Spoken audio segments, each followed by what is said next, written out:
Vous avez pas comme une envie de jupe-joter? Mais si, tout le monde aime bien jupe-joter. Pour autant qu'on sache ce que ça veuille dire. Et ça tombe bien, car ici on va parler des mots inventés par la communauté des rêveuses et rêveurs. Jupe-joter, donc, c'est un mot paru dans l'ouvrage commun de Christine Murillo, Jean-Claude Leguet et Grégoire Osterman, pour désigner la volonté de se rendormir après un rêve inachevé. Le verbe n'est pas vraiment populaire et il faut dire qu'il ne répond pas forcément à un vrai besoin de vocabulaire manquant, mais il peut être ponctuellement apprécié par les onironautes. Onironaute qui lui aussi est un néologisme utilisé pour désigner les rêveuses et rêveurs lucides.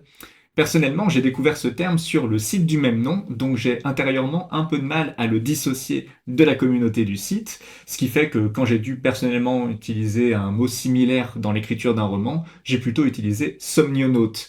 Vous l'aurez compris, il est construit sur le même modèle. Et en mot inventé par la communauté lucide, une fois n'est pas coutume, on va retrouver une plâtrée d'acronymes, n'est-ce pas? Comme par exemple le petit mignon CAT pour Cycle Adjustment Technique, une technique dont on parlera plus tard, ou encore le francophone MUO pour maintien de l'univers onirique.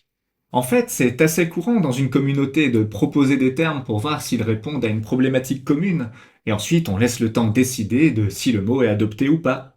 Il y a 12 ans de cela, moi-même, lorsque je faisais des vidéos sur YouTube, j'avais proposé le terme d'archilucide pour continuer cette sorte de nuancier qui avait été entamé lorsque l'on parlait de demi-lucidité.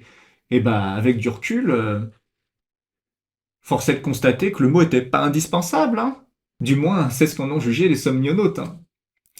Somnionautes, comme quoi tous les néologismes ne sont pas bons à acheter.